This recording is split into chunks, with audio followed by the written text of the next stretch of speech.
with Down syndrome, there's a huge range of abilities, just like any typical kid. You don't know if they're going to be good at math or they're not going to be. You don't know if they're going to read early or if they're going to be, it's that same sort of thing. But generally, when they're born, for immediate thing they look for is 50% of babies born with Down syndrome have heart defects. They're usually easily fixed and end up fine. I have several friends whose babies had open heart surgery within the first year, but everything's fine. So we lucked out. Nella didn't have any health issues whatsoever.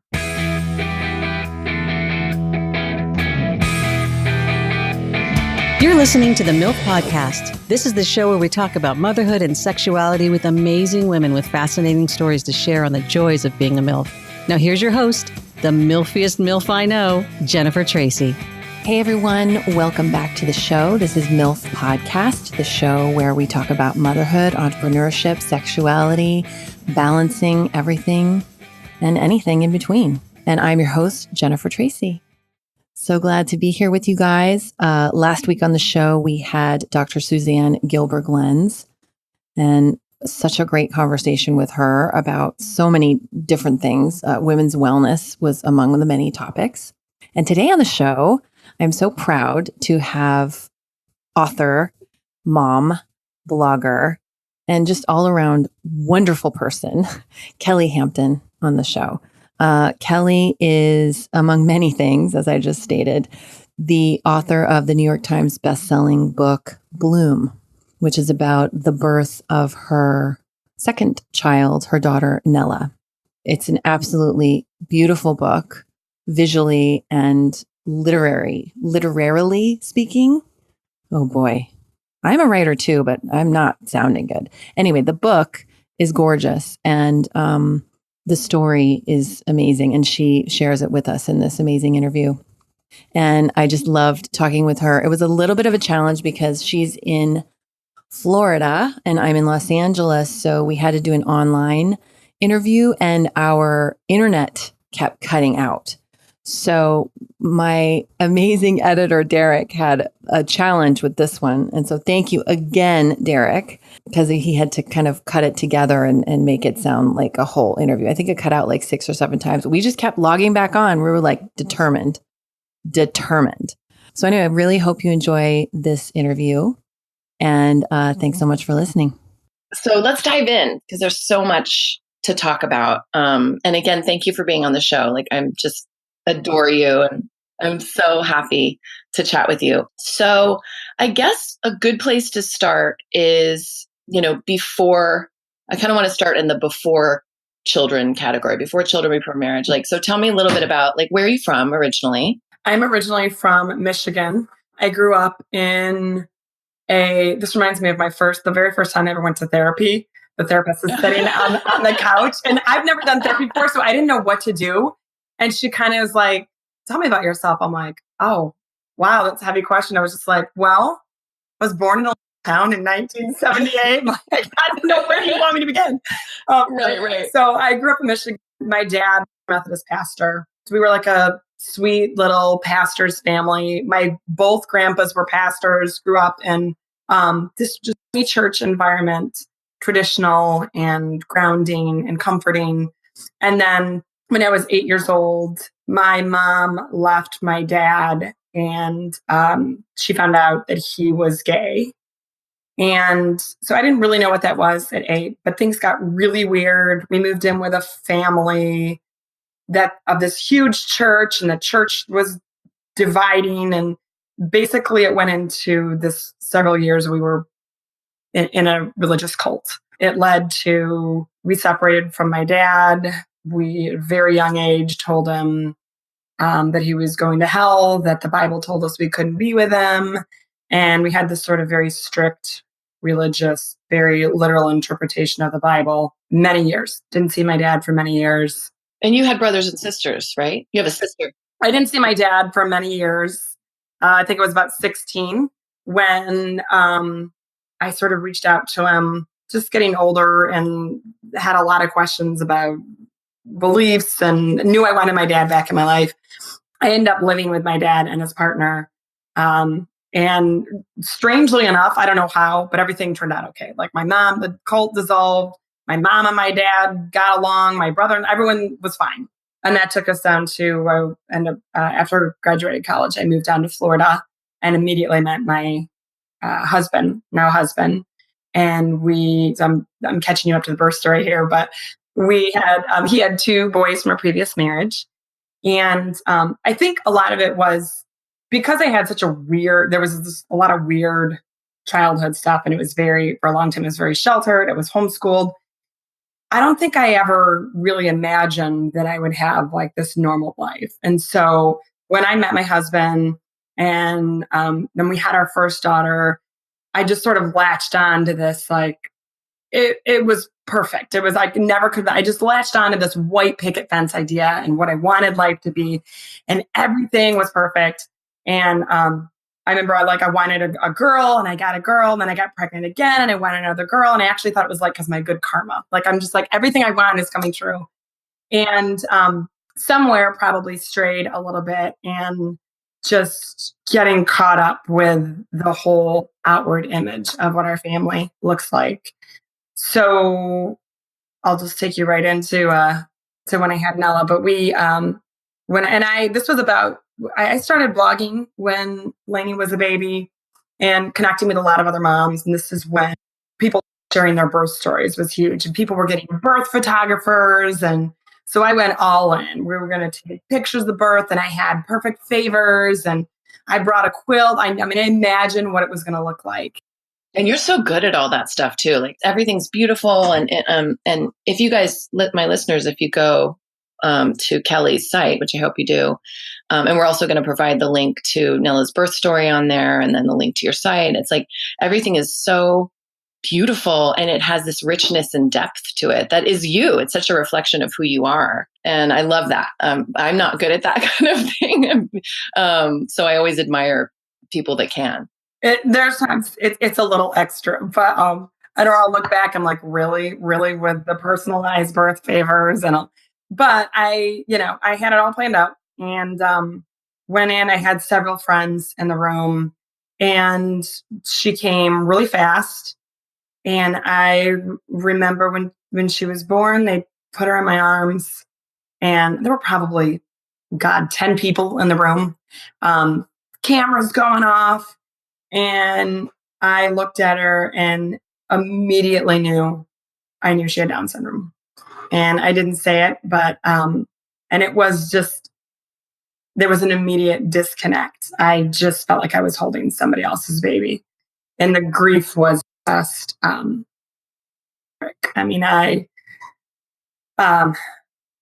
sort of went into a black hole. And you can see there's videos, the little bit of video coverage we have in the birth room. You can see me kind of pull off her little newborn cap and I'm remembering all these things from college genetics of like low-lying ears and the eyes and sort of checking it off in my mind.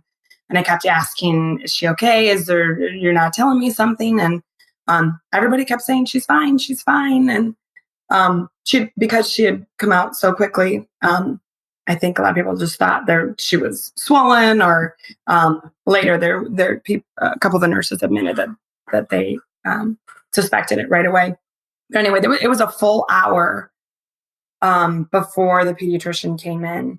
And I had, of course, I had champagne glasses with her name on it. And they had this big toast. And there's a photo in the birth room of all these champagne glasses and this toast. And I'm in the background and I'm just like, just empty, there's just nothing on my face. I'm numb. So then the doctor came in. They had everybody leave the room. And as soon as they did, I started crying and I said, I know what you're going to say. And she said, I always think the way that she told me should have been recorded and given to every physician who delivers this sort of news, because it was so beautifully done, especially after hearing from so many women that are told in ways that are not like this, more apologetic. But she said, and she knelt right down next to me. So she wasn't standing above me. And she said, Kelle, first I'm going to tell you that Nella is beautiful and she's perfect. But there are some things that lead me to believe that she has Down syndrome. And then she immediately followed again. But she said, but she is beautiful and she is perfect. And I asked for my dad right away, and they let my dad in the room. And I remember just looking up, and they said they think she has Down syndrome, and I'm sobbing. Um, I was holding her, yeah. And so when I look back now, and all my friends came back in, but I guess there's probably a little period that I went through of guilt for my reaction. Although now, when I look back, I just own it as the human experience, and it's all part of the beautiful story. And so I don't necessarily feel guilty, but I remember thinking, like, was she welcome? Did she feel loved? Did I kiss her?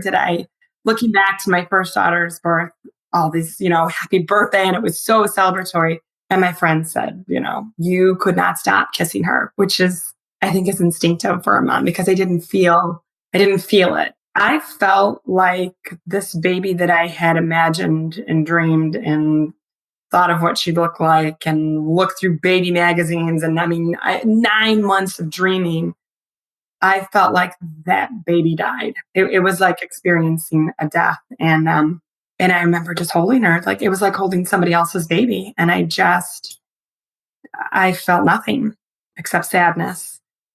And my sister lived in Michigan, still lives in Michigan. And I remember saying I wanted my sister, and it was all a blur, but somebody got on a plane. She was there the next day. That first night, though, was a tormented night of the soul. I cried for 7 hours straight. I laid in my hospital bed. My nurse, who became a very good friend, she was actually the nurse that delivered Lainey. She laid next to me. My best friend was there, and Nella was in between us. And I just writhed in pain, and I wanted to run away. I wanted to go back. I just kept saying, I want to go back. I want to go back. I want to be pregnant again.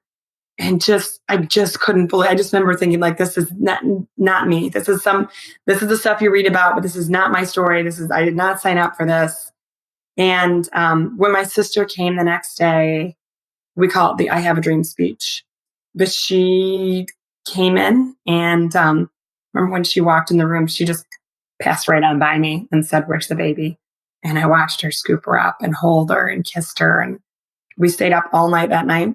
And she told me, she said, "Kelle, you swallowed the blue pill. You can never, this is your life. And it's okay to be sad." But she said, "You can sit here and cling to this rock, but there's a current moving on. And once you let go and go down that current, you are going to find happiness. You are going to realize you're going to be so happy that this is part of your life." And she said, "Or you can just sit and push away, push against it." And I say that was, and hers came too from, she was in the middle of a divorce, and her life looked different from what she had imagined. And I remember she said, life is like a choose your own adventure books, those books we used to read when we were kids. She's like, you thought you're going to be on page 99, but you're not. You're on page 37. But she said, you still get to choose the next step. You get to write your own ending. There's so many little things that she said that I've applied to life in so many different ways. But I say I fell, madly in love with Nella that night. And it was just, it was like I come to Jesus with myself, where I'm like, you can sit here and cry, or you can do this the way that you want to do. And she also said, I want you to imagine, you think of a role model, you imagine someone going through this, and you think about, what would that look like? What the person that you wish you could do it like them, and you go become that person. And so, yeah, Nella she's 8 years old now. And it's always funny retelling the story, because it's been a long time. And it's like talking about a different person. I mean, there are times when I'm like, oh God, for real, like, you really thought you cried for 7 hours. Like, it's really no big deal. We don't think about Down syndrome that often. And it was a week after she was born that I wrote the birth story. So I was still just completely raw. And I think now, I'm so glad I wrote it, because I think if I would have waited 6 months, I would have never. Oh, your perspective would have been so different. Yeah. Wow. And that speaks to so many levels of what we bear as mothers in terms of expectations on ourselves, of like the fact that you might have even felt embarrassed about. And I love that you wrote it too. And I love how you just put it all out there and your beautiful book. But I reread the birth story, as I was telling you this morning, to be fresh before our interview. And I hadn't realized or hadn't remembered that you wrote it a week after. And I was like, wow, that's brave to put it down. Let's remember too that at the time, like the blog readers were like my mom and my aunt and like 3 friends. So I don't think I ever realized like, oh, like there's millions of people reading this. Yeah. But how many people have you helped like by sharing this, and how many of this community have been like, thank you so much? I mean, right? Like that part has been amazing. Just, yeah, I didn't. And I think a lot of it, when I went online and found, there are so many people that were also sharing and doing it beautifully. I wasn't the first or the only at all, but I think a lot of what connected women and what made at that time, of course, the internet was a little bit different then, but what made the post go viral was that we are just trained as women and moms, just that we shove that down. We don't, you know what? You got to show up. You got to be there. Don't be sad. Don't admit that you're sad. And that's the opposite of what the reality is for all of us, for every single mom I've talked to. It's like, of course you're going to have these layers and rainbows of emotion. When I started getting emails and of women that had babies with Down syndrome and just said that they felt the exact same way, that they felt like they could never say that they wanted to run away, that they completely love what they have now, but that they didn't feel like they didn't feel an open space to admit that this isn't what I wanted and this isn't what I thought it would look like, and I'm devastated. And not everybody. I've heard from lots of people too, moms that say like when I hear about these women, they're like, it's like no big deal. They're told the diagnosis and like, well, you know what, healthy baby. I'm like, that is awesome. I didn't, and every woman's story is different, but to create a space where women feel like it's okay to say that, and that it doesn't mean that they don't love their child or that they wouldn't want to change anything. And so, and then just the community too. I think of God, women did this 20 years ago with no internet, with no cell phone, no support. The life expectancy has drastically changed. The opportunities have changed. They're doing things that they've never done before. And a lot of it we owe to these moms years ago that said, no, I'm going to do it my way, you know? Yes. So can you talk a little bit about, for me and for our listeners, about Down syndrome and what kind of the prognosis is? So you get this information, and then now you've obviously been living with it for 8 years, and Nella's been living with it. And and by the way, we'll include a link to your Instagram too. But again, like, it's just the joy and the pure. And I love that part where your pediatrician said she's beautiful and she's perfect. And like that, I cry like when I see your posts, because it's like, you guys there's just so much joy in your family. Oh, it is incredible joy. I know that the end of our lives, both Brett and I will say it's one of the greatest gifts we've had in life is getting to walk this journey. I remember my first question to the pediatrician when she told us was, how long will she live? You know, I didn't know anything about Down syndrome. I'm like, is she going to live? Is she going to be a teenager? Is she? And I remember, I remember I had her name picked out, and I wasn't sure if I wanted to use that name. I thought it was a different baby. I'm glad I did. I wasn't sure if I wanted to send a birth announcement. I remember just like stupid things, like, do I dress her in the clothes that is she going to be pretty? And like all these just silly things based on ignorance. And I remember thinking, I'm like, okay, who do you know? And all I could think of was like, every once in a while seeing an older couple at a restaurant with like a grown son with Down syndrome and not seeing them talk and thinking it was a sad thing. And this was just a very skewed perception of mine. So with Down syndrome, there's a huge range of abilities, just like any typical kid. You don't know if they're going to be good at math or they're not going to be. You don't know if they're going to read early or if they're going to be, it's that same sort of thing. But generally, when they're born, for immediate thing they look for is 50% of babies born with Down syndrome have heart defects. They're usually easily fixed and end up fine. I have several friends whose babies had open heart surgery within the first year, but everything's fine. So we lucked out. Nella didn't have any health issues whatsoever. There are some increased likelihoods of things that are thyroid issues and just a little bit of health stuff. We have not dealt with any of it. And most of the people I know that have kids with Down syndrome have not either. So the main thing is just that they learn a little, takes them a little longer. Their cognitive development is different, but they walk, talk, read, speak. Nella, if she has Down syndrome, she communicates beautifully. She's in a regular classroom. She can write her name. She can write all her letters. We're patient with things like learning to read and doing math. And we know that it might take several years. But I've met many adults with Down syndrome that can write beautifully. I've met adults with Down syndrome that are married. I know a girl with Down syndrome who has her driver's license. There are 260 some colleges in the United States that have college programs for people with intellectual disabilities. I visited lots of adults with Down syndrome that are going to college in these programs.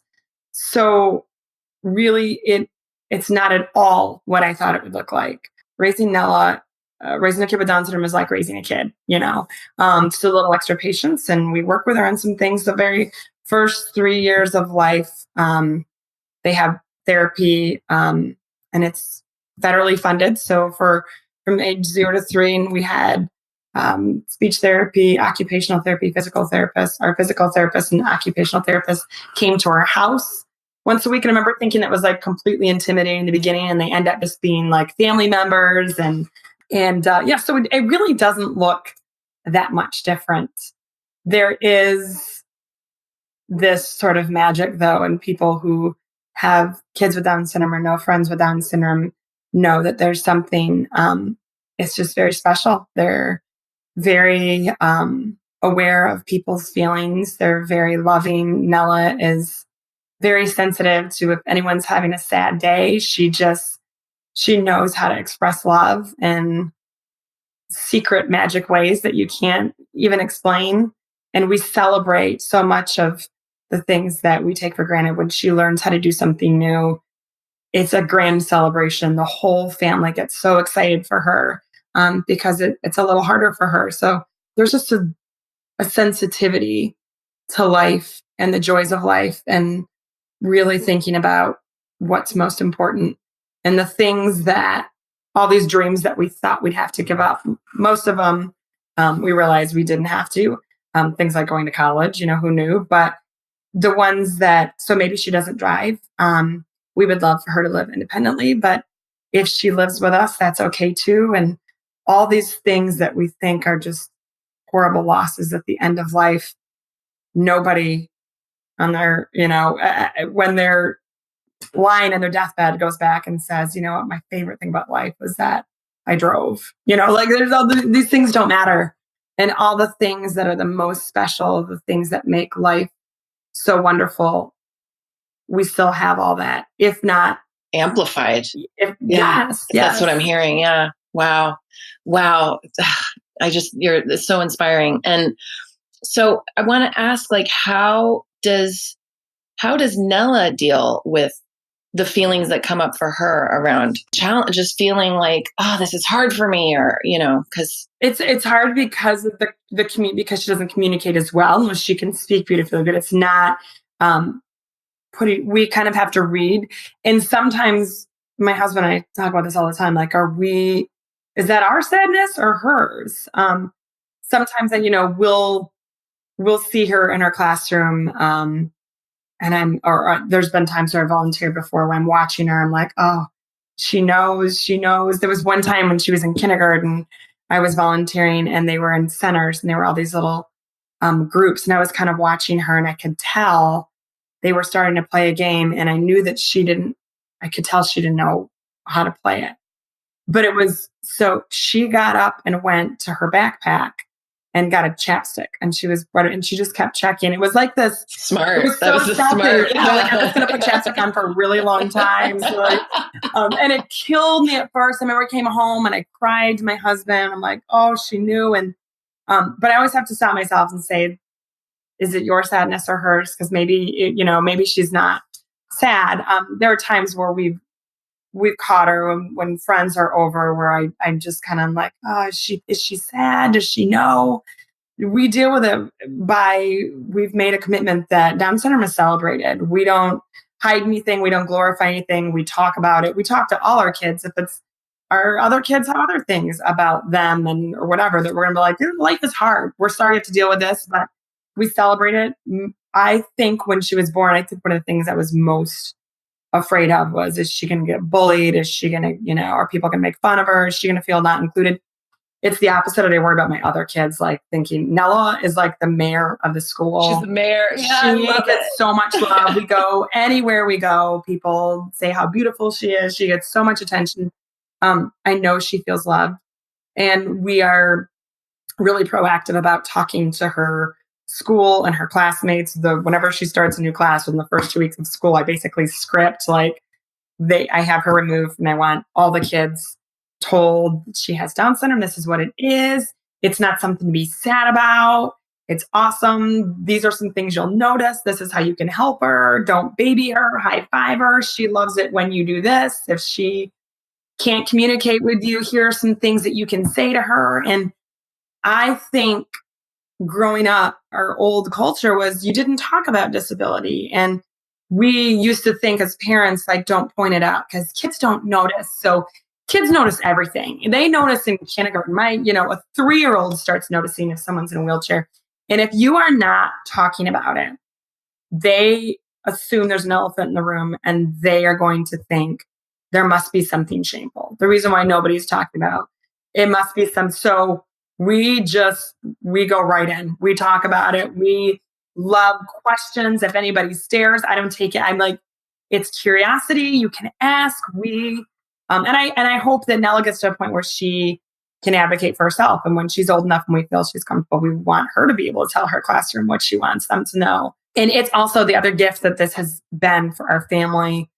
I've realized the thousands of ways I was such an asshole before she was born. There's so many things. I'm just so much more aware of differences and prejudices and minority groups, and even things like the elderly, or just everywhere I go, knowing what I want for my daughter, knowing the feeling that the second she was born, the feeling that I knew I don't ever want her to feel this way.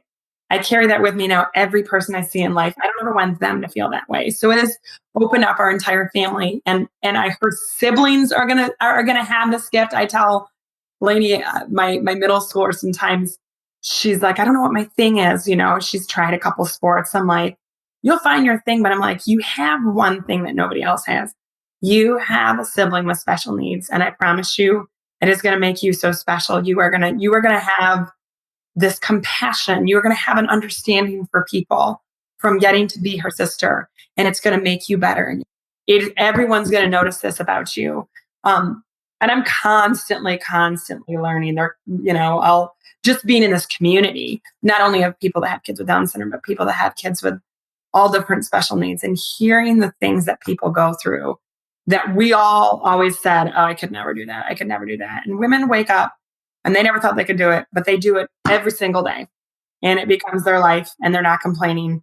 And I've found strength in myself that I didn't know I had. I'm more confident in my abilities, and it pushes me knowing how hard Nella has to work. Everything I do in life, I go back to her as inspiration, that if she can do it and she works so hard and she sometimes feels alone, then certainly I can do this small thing that I'm dragging my feet on, I really appreciated what you said about how you guys, you and your family and your family and friends, like, name it and articulate it, because I think that that's something, and this is in no way a comparison.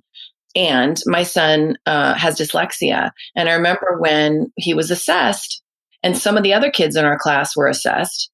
This is in second grade, and they were dyslexic too. And it was so interesting. And I was at the time at this progressive elementary school. The other moms whose sons also were dyslexic, it was like a couple of them were like, I don't know if I don't want to tell him that this is what it is. I don't want to name it. And no judgment. Like, we all have our own journey, and no judgment. And I love those women. They're like sisters to me. I love them so much. But it was so interesting to me because for me, And it took me a little bit of time to be able to articulate it to him, but there was so much freedom when he grasped what it was. And it was such relief for him because he'd been in agony of why can't I read? And he was acting up in class and all this stuff. And once we named it and said, well, and now you get to have this tutor and you get to do this and you're going to have vision therapy and you're going to have this. I mean, he didn't love doing all of it, but it was such a relief for him to go, oh my God, I'm not damaged goods and I'm not less than everyone else. I have this thing. And his tutor, I love her, Carrie, if you're listening, I worship you. She taught him how to read, basically. She said, you have a superpower brain. It's like you have a superpower. And because she is dyslexic also, she said, this is going to make you so much stronger in other ways that people with normal brains aren't, because you have to push through these things. And I just thought, if we could do this in every instance, like name the differences, name the racial differences, name the ethnic differences, name the socioeconomic, name it. Because as you said, you cannot be productive. You cannot create a solution if you don't at first say, so if we're going to move ahead, otherwise the kid's confused, doesn't know what it is. How can you address something and create a plan to help it if you're not even giving it a name? My older daughter has anxiety, and we do this, especially with Down syndrome. And this approach has taught us how we're going to approach everything in life. We name it, we call it, we get a therapist. And she had another little friend. They were in the car the other day who also has anxiety, and they were in the backseat laughing. They made a song. They were like, "Anxiety, we have anxiety." I'm like, amazing. That is all. Like, just name it and claim it, baby, because it's what it is. And I think we do, especially in the disability community. Disability used to be, let's not call it disability. Let's call it differently abled or whatever. And until the community is like, we're not ashamed of the word disability. Call it what it is. It's a disability. So I have one, big whoop. Which I love. I love hearing the community of people who are disabled. There's so much knowledge there. And when that's who we need to go to find out what are we going to call it? What do you want? And so I love when parents just straight up and ask. And I would say, if you have a friend who has a baby with a disability, or you have a friend and you don't know what to say, you say something. Just ask. I'm here. I don't know what to say. I'm probably going to say the wrong thing, but I don't want to say nothing. So teach me, tell me. I want to add. And I tell everybody, just ask me anything. Ask, I want people to talk to their kids about it. I want more people to know about it. And you're right. But it's the approach we should be using for every single thing with our kids. Yes. And my theory with my son has always been, if he's old enough, or if he's asking the question, because he'll ask me anything, we talk about everything, then if he's able to ask the question, he's able to receive the information, the truth. And that's across the board. And I was talking in my last week's another episode with Blair Goldberg. I said that he came home 2 weeks ago and said, "Mom, what's the C word?" Oh God. He's 9. And I was like, all right, let's go in. Because I know he can actually handle it, and he knows. Well, if you're not, here's the other thing. If you're not going to tell them, somebody else is going to tell them. If you are not talking about disability with their kids, they're going to hear it from someplace else. And it might be the R word, or it might get in there and tell them, so they can be the educator, and they're not just going to absorb it from other people. Because people do the same thing with race, though. Remember, it used to be, we don't talk about race because kids don't notice black and white. Kids don't notice skin color. Of course they notice skin. Yeah, they know skin color. It is so silly. So I want to talk about, well, first of all, you had another child. Yes. So you have 3 beautiful children. Yes. So you have a son. Yes. And he's 4 or 5? 5. He's 5. Yeah, oh my God. So you're full house, and you have 2 stepkids? Just 2 stepkids. They're older, so they're out of the house. Yep. But this was my first year with all 3 of my kids in school all day with a big block of time. Oh my gosh. But you wrote the book before your son was born, right? I did. Yeah, I was pregnant with him when it came out. Wow. So part of what my podcast, one of the things we talk about is, going through all these things and being a mom, and then creating these other entities, whatever it is, if it's a piece of artwork that, you keep on your shelf, if it's a book that you publish, if it's a website, if it's, your own career going back to being whatever, because that's monumental. And when you're in the thick of it and you think, well, someday I'd like to XYZ, but how can I when I'm just like drowning in postpartum or, but you did this amazing thing and published this beautiful book. So can you talk a little bit about how that came to be? And sure. And that what you just talked about is huge to me. Number one, because I wanted to be a mom my whole life. So I went full force, like crafting big. I mean, like it was my life. I ate, slept, breathed motherhood. I love motherhood. I'm one of those, like, I didn't want to work. I want to be with my babies. I liken it to like before someone gets drunk and someone's like, you sure you want to drink that much? I'm like, yeah, I'll take the hangover. And what happened though, that I started realizing a couple of years ago, and it is a dangerous place. And I've talked to so many women, especially if you wait until your kids are gone to college. I think I caught myself at a good point, but so many women just say, I don't know who I am anymore. And I started when Dash was, I could have 10 babies. I love having babies. I love myself as a mom. I love nurturing. I love taking care of my kids. And I started to realize that I had to be really careful that they were not my identity. And although I will always hold motherhood as a big part of my identity, and I'm proud of that, I love being a mom, and I will take that to my grave. But I, couple years after Dash was born, I started to just like, he's not a baby anymore. Like wanted to get pregnant again, just to stay in it. And so I really had to do some soul searching and I use this mantra all the time. There is more. There is more. Whenever I have a moment where I'm looking at our precious family and I just think, oh, the best years of our lives are ending. Like I always tell myself, no. There is more. There is so much more. And so my work is so important to me, and connecting with other women and having a part of myself that is just me it is my life raft, and it is guiding me through these next phases of my kids getting older, and hanging on to myself and who I am outside of my kids. But when I wrote Bloom, I still look back because I can, I can't get anything done now. And I'm like, how the hell did you write that? What the fuck did I just do? I don't know how to write a book. When am I going to write it? There's not even a story to write yet. I don't even know what, and sort of had this panic thing. And so I would just write as things happen. I'd go in at night and I'd bring a little Moses basket next to my desk, and I'd write. One night I wrote 2 chapters in one night. Like I just wrote, and I'd send it to my agent, and she'd be like, okay, next one. All right. And then pretty soon I was done. And I remember also thinking, like, going back to my teaching days of like, well, there has to be like a climax in the middle, and then it all has to come together. And do I need an outline for this? And I just wrote what I felt passionate about, wrote what moved me. When something was hard, I wrote it. And in the end, it was, literally tied it with a bow and sent it to the editor. And it formed its own story. I think so many times women get hung up on, I don't know how to do this. I have this dream, but I don't know how. I don't know how to make it happen. I don't know, I think I have to be, I'm not good at business. And so they just get stuck when you just have to do it. You don't have to have it all together before you jump. You just have to jump and just start doing the work, and it will come together. And what you think is this huge, intimidating, once you actually get it done, you'll look back and like, that wasn't that big of a deal. So I had to hire somebody or whatever. Like it's not, don't ever let the logistics of your dream stop you from pursuing it. It's so true. I mean, just like starting this podcast, I never podcasted before. I didn't know how to interview. I'm not a journalist.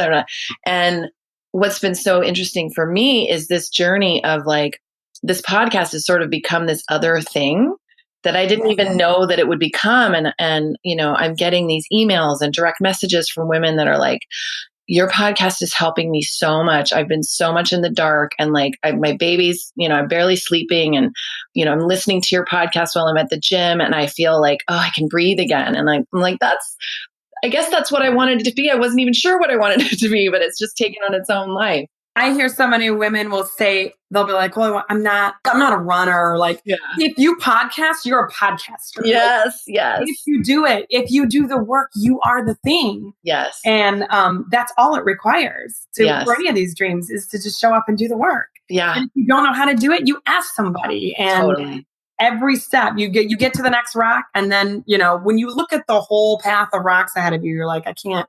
All you do is step one foot. Yeah. Chop wood, carry water. That's like my motto these days. It's so true. And we suffer from this imposter syndrome, right? Yes. Oh my God. Like, they're going to find out. It's like, none of them know what they're doing either. I'm a fraud. How have I been faking it for so long? Exactly. So what is on the horizon for you next, like creatively and in your work? What are you thinking about now? So another book is always on the table. And I saw your agent commented on one of your books. So the good thing about this is that the thing that's keeping me from getting this book is other work that I'm loving right now. And just creating content and connecting, and did my first online course this year with 300 women. It was another one of those things where I'm like, I know I want to do an online course, and I'm like, I don't know how to do it. And I'm for a year, I'm like, oh, it was like probably huge, probably cost a fortune. And then it was Claire actually, who's like, would you shut up and can I connect you with this woman who and got connected. And within a month, we launched it and had 300 women in our first one. And now I'm in the middle of a course called The Next Big Step, talking about what we're talking about right now, of women who have a dream, but they just feel stuck and they just need some guidance and some accountability and some connections and resources and a little bit of someone helping them put together a plan. And I do it with, I collaborate with my partner who actually helped me get mine started. So, and it's been really fun. So I talk to women every day about these sort of things. And I love my work. I love it. I will work late into the night because it doesn't feel like work. So, and that's my plan is just to continue doing this. And there's always a door that opens up when you're in a community of women that are doing similar things. I've had so many different opportunities to collaborate just from being in the community. So if I can continue to do this work and love what I do and parent and be able to juggle it all balls are constantly falling, but that's all part of the game, I'll be happy. Oh, so good, Kelle. So good. So we've come to the part of the interview where I'm going to ask you 3 questions that I ask every guest. And then we're going to go into a lightning round of just fun, quick questions. You are a real podcaster. Look at you, sister. You podcast queen. Ask me. It is so funny. Okay. So what do you think about, Kelle, when you hear the word MILF? Well, Mom, I'd like to fuck is where I normally think of, because that is the phrase. But I love what you've done with it. Very much. I prefer yours. Thank you. Well, it's interesting. I'm in the process of writing an essay to be published, hopefully on Medium soon.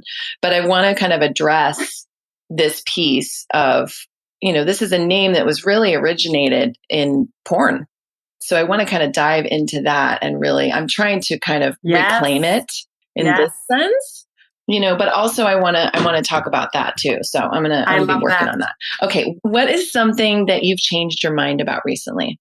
Education. I tend to, this has just been from the beginning of the school year. My daughter started middle school, and we're in Florida. So with this shooting that happened last year, our schools are looking different. They're very, they look like prisons. And the very first couple of days of school, I just was angry. I wanted school to, I just thought, this is not what education's supposed to look like. I want it warm. I want it like Montessori. And I was mad at everybody. And it's been an interesting couple of weeks where I've just sort of settled and just calm down, just wait. I tend to get really feisty at first. And I've talked to several of my friends, and a lot of it goes back to that whole, the whole story of what I just told you of, this is what I thought it would look like, and it doesn't look like what I thought. So I start to freak out. And even I love walking my kids to their classroom, and now we scan our license and they don't really want you to go in the building. And I just had a big fit in the beginning of this isn't what I thought it was going to look like. And I had a friend say, Kelle, can you create that ritual at some other time in the morning? Like maybe before you take them to school, like, can you change it up? And so I'm learning just to accept things the way they are a little bit more and wait before I go bananas. And so, and I did, I mean, I sent a couple feisty emails and then afterwards, I'm like, calm down, just calm down and wait. And some of these things are, it's just the state of our world right now. But I know that what I want, this image that I'm creating, I don't have to just think it's all gone. I still have the power to create that in different ways. And it forces me to be creative at home and to know I'm in charge of my kids and my family. Like what I'm able to control, that's where I'm going to put my energy instead of just blowing up over things I can't control. Yes. Change of heart. I love that. And I'm loving it. I just want to point it out, the sounds of the children in the background. It's so sweet. I love that. No, I love having the real life stuff. Sometimes my dogs go berserk in the background or whatever, but that's part of who we are as moms and running a household and running a business. And it's you're just lucky all they're happening sweet at once because they aren't always sweet. So sometimes they're not. Don't I know it? We'd be patching that podcast. Gosh, we'd be cutting and editing that for sure. How do you define success? I'm going to define that as two things: being happy and growth, being better than you were the day before, learning something new, improving something. I love that. Okay, now we're on to the lightning round. Ooh. Ocean or desert? Desert. Favorite junk food? Sour Patch Kids. Yum. Movies or Broadway show? Movies. Daytime sex or nighttime sex? I'm nighttime, my husband's daytime, so we got a major problem there. Texting or talking? Talking. Cat person or dog person? Dog person. Have you ever worn a unitard? Fuck yeah, I have. Have you? I love you so much. Of course. Does people actually say no to that? Well, I had one person say, "What's a unitard?" And then I explained it.